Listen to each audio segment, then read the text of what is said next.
জনাইছো এই মুহূৰ্তত এটা ব্ৰেকিং নিউজ। বৰপেটাৰ ভেল্লাত ভয়ংকৰ চিলিণ্ডাৰ বিস্ফোৰণ।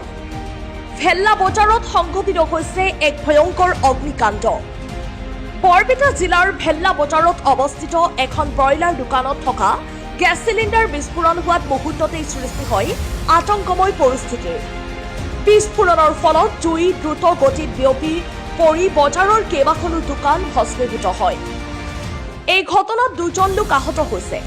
আহতসকলৰ ভিতৰত এজনৰ অৱস্থা অতি সংকটজনক বুলি জানিব পৰা গৈছে। স্থানীয় লোকৰ তৎপৰতাত বহু লোক কোনোমতেই প্ৰাণ ৰক্ষা কৰিবলৈ সক্ষম হয়। ঘটনাস্থলীত হাহাকাৰময় পৰিস্থিতিৰ সৃষ্টি হয়। খবৰ পোৱাৰ লগে লগেই অগ্নি নিৰ্বাপক বাহিনীৰ দল ঘটনাস্থলীত উপস্থিত হৈ তাৎক্ষণিকভাৱে জুই নিয়ন্ত্ৰণলৈ আনি অধিক প্ৰতিৰোধ কৰিবলৈ সক্ষম হয়।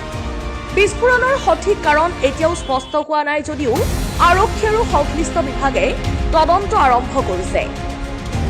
News desk report, Tarabari live.